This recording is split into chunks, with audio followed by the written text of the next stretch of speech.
Hello and welcome to Full Tech Ahead. I'm your host, Amanda Razani, and I'm excited to have Scarlet Clouse with me today. She is the Dean of the College of Education and Director of the Kay Bailey Hutchinson Institute. How are you doing? I'm doing well. Thanks for having me, Amanda. So happy to have you on the show. So, I would love to learn more about what technology professions are trending right now, what technologies are trending from your experience and research. Sure. Yeah. Well, I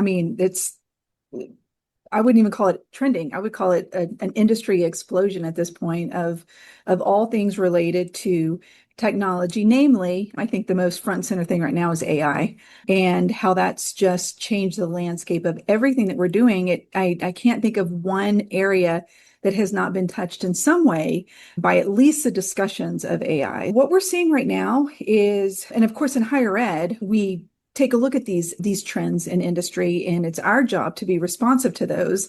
Big part of our mission at Angelo State is to make sure that we have workforce ready graduates upon graduation. And so we track that pretty closely and try to be as nimble as possible in putting those academic programs together to be able to assist those graduates. And so anything AI related right now is just really hot, but you know as well as I do that landscape is changing so quickly. And the big thing was just anybody that could lead through standing up AI anything in industry. And now, things become more modern, things become more it just changing so quickly in AI. So we have, prompt engineering was a really, really big area that people were focusing a lot on and teaching prompt engineering, and then also how to lead an organization through using AI by engineering good and relevant and efficient prompts.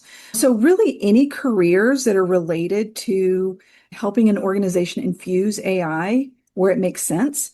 And the organization is big right now. So any of the engineering, computer science is obviously still very relevant. We have those degrees here. And then our AI programs here at ASU also help in the application process. So they're more applied, which is a little less daunting than the computer science fields going that way. So it's really just an interesting landscape, keeping up with how quickly industry is changing and society is changing with their AI uses.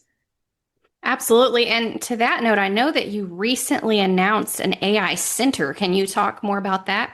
Sure. Yeah. ASU has been the super grateful recipient of a legislative appropriation request of $5 million. That's going to be paid out over 2 years. So we are standing up an AI Center of Excellence and built on pillars of, again, creating students who are ready for the workforce, supplying them with industry certifications, hands-on experience, internships, collaboration with the community, all of those things that go into having our graduates be day one ready to step into industry. So the AI, we call it the AI COE, that center of excellence is going to change the landscape in which we do business in providing education in higher ed for the global workforce. Absolutely. And you mentioned certifications. Do you see offering a lot more of these like continuing education or certifications within the technology space? So right now, Angelo State offers Coursera courses. It's really an amazing offering that we have. It rolled out for students, rolled out for faculty and staff, and we've just rolled it out to alum. So alum have access to this really robust library of courses. And I don't know if you've ever been on the Coursera inventory, but my goodness, if you can't find something in there tech related to further your skills or professional development, then I'm not sure it exists because it's such a big, robust offering. So we're really proud to be able to offer that continuing education to across the spectrum of people that are affiliated with ASU. And they come with a hefty price tag, but they're free. We offer this service. So I just think that I can't speak enough about that. And then in other ways, we offer I would say just about every college on this campus offers some sort of continuing education type certificate or offers ensures that our students have access to those industry-based certifications. You'll see that really prevalent in our cybersecurity programs, in our computer science programs. Our students having access to industry-based certifications like CompTIA, and in some cases, we even help pay for those, or we pay for those certifications for a population of our students. So it's certifications, professional development, career readiness is always top of mind in what we do at ASU. Definitely. And as a proud Angelo State alumni myself, I was very excited about the Coursera offerings because I've turned to Coursera and a number of other certification programs for all sorts of technology learning. It's a great offering. I'm very excited. Good. I'm so So, glad to hear that. And they're easy to access. Just go onto our website and use a little search bar and go to Coursera. And I mean, we're so proud to be able to offer that because they're high quality courses. mhm. So Glad you're let's using it. Yeah. Yeah, let's talk more about the future careers that you see being widely available, easy access for, let's say, new graduates or even people that are deciding to pivot careers later in life. Which ones look like they're going to have the most need, the most job openings, and accessibility? Right now, well, not right now. We've seen trends in this, and I've been in kind of the cybersecurity career space for about almost 5 years now. And that is an area that there's always need. I think in Texas right now, there's almost 55,000 openings for a cyber related position. And so that's not even just a cyber analyst. Those are cyber related positions. And so still right now, cybersecurity is it's just a treasure trove of openings. And, you don't have to grow up academically through cybersecurity to land one of those jobs.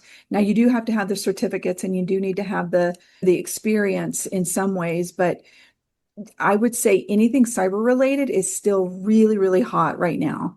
And we're in the thick of that is in trying to help that workforce shortage in cyber. And it's showing in Texas. I think we went from, having like a 54% or a 62%, I think, need in Texas. And we're trending the right way. We, universities, industry, community, we're showing that we are making an impact on that dearth of professionals in that area. So we're moving the right way, but there's a huge amount of need in that area. So, since you mentioned cybersecurity, I think this is a good time to point out that y'all offer an amazing summer program for youth. And I want to talk about getting youth into technology programs and offering them skills at an earlier age. So, can you share some of those programs and how you support those programs and why you started them? Sure. And then, so across the university, there are so many opportunities for students to get involved in STEM related or technology related camps. A lot of them are immersion camps. A lot of them are like come with no experience whatsoever, see if you like it, stick it out. And the yield on that has been really, really good. Matter of fact, we are starting to see students who came to some of our kind of our sponsored programs in the summer, complete those successfully, and then go on into high school, stay immersed in some of the things we're doing. And we're starting to see those students here on our campus now.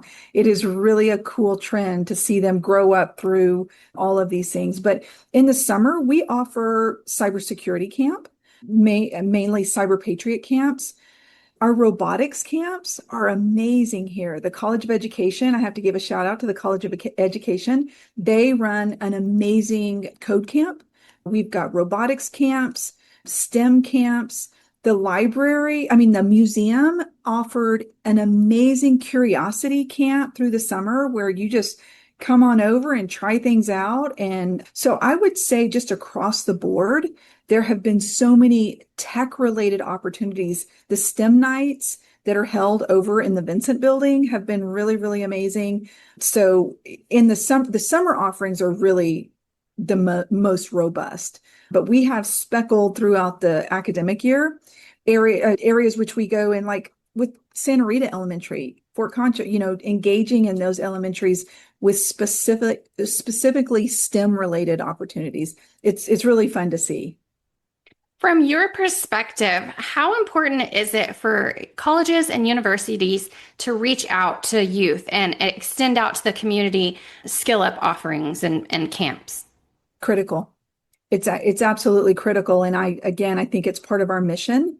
I think for a long time, higher ed became so hyper focused on the students that were right in front of them, recruiting and retaining seniors in high school and getting them here. But we've moved so far past that to where we are engaging in ways with elementaries, prepping them.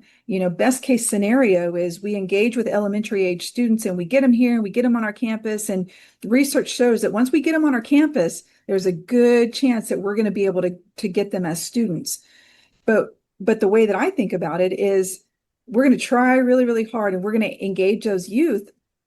Even if they don't choose to come to ASU, they're still better citizens for being a part of what we're doing here. So in my mind, it's critical outreach.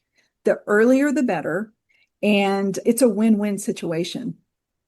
Absolutely. And to that note, I would say my son is in the ASU Scholar Program.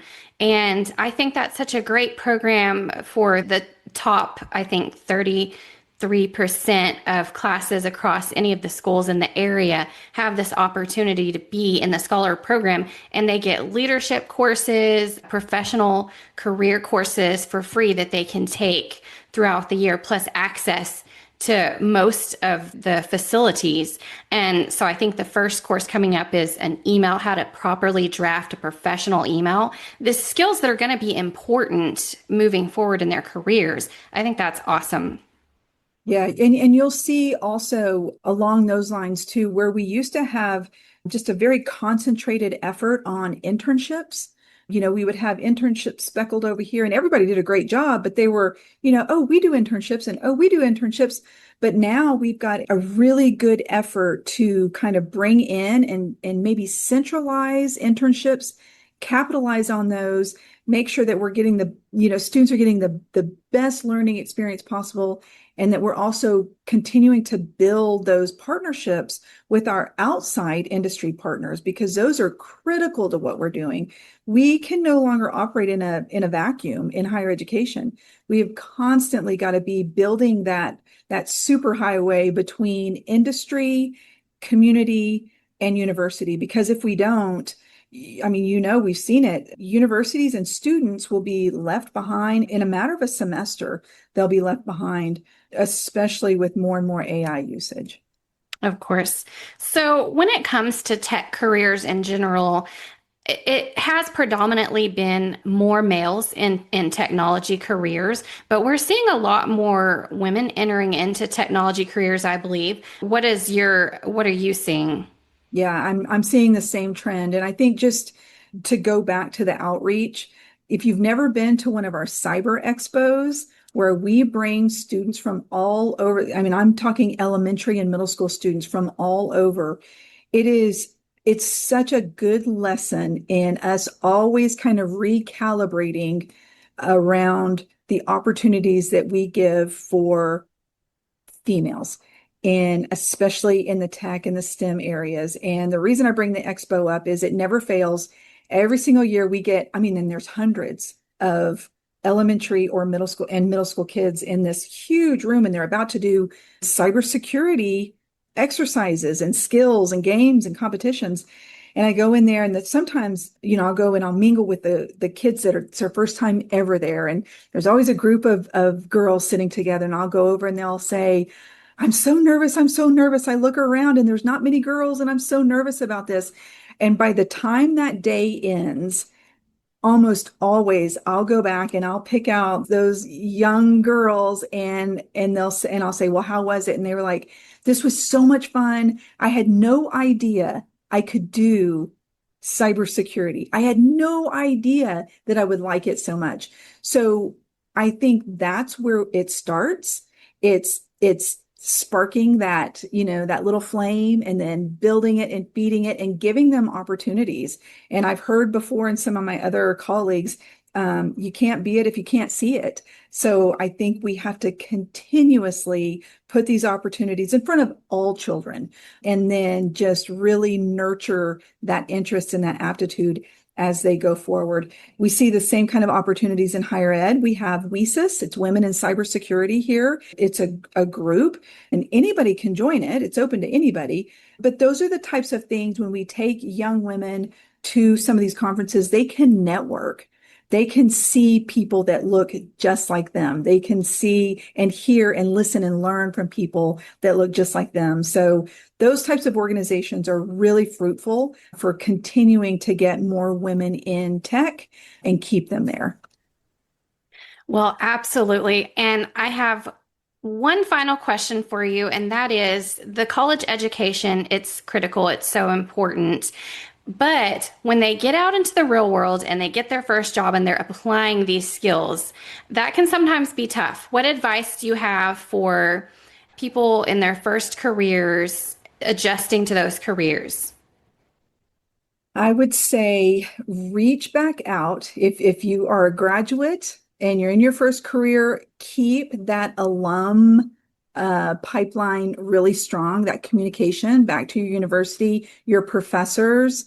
Keep that strong because it's always good to leverage the expertise that you have back at your home institution. I would also say just surround yourself with people who maybe have the same kind of concerns and the same struggles that you do so you can problem solve together. Don't operate in a vacuum. Reach out to others. There's so much support, whether it's online, whether it's just groups in your community. Don't get discouraged. We're all learning new things every single day. And sometimes it's a struggle to keep up, and sometimes it's really exciting to keep up.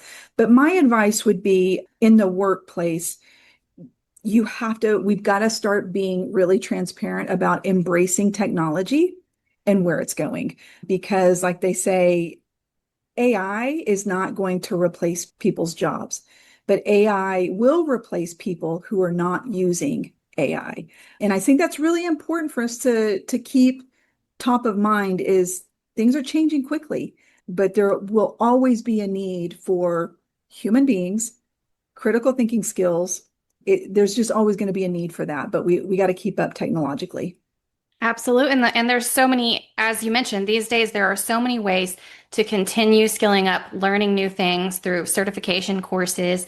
I'm a bit of a certification course junkie myself. So, if I don't know something, I'm going to go learn it. So just being adaptable and willing to learn. Yeah, that's absolutely right. And it's okay to fail. There's a lot of safe spaces to fail. But the problem is when you fail and you wallow in it for a while and you don't learn from that and you move on. That's what I say all the time. It's all going to be okay. Have an open mind and apply AI ethically. Know the boundaries, know that AI is not something that's going to do your job for you, nor should it. It's not going to be the thing that's going to solve everything, but it is certainly something that when applied efficiently and effectively and responsibly can certainly help us. Well, thank you so much for coming on the show today and sharing your insights and your tips. Oh, thank you so much for having me, Amanda. I appreciate it. All right. And thank you to our audience. Stay tuned. There's more podcasts coming up and share what you find the most interesting and share any questions you have. Bye bye.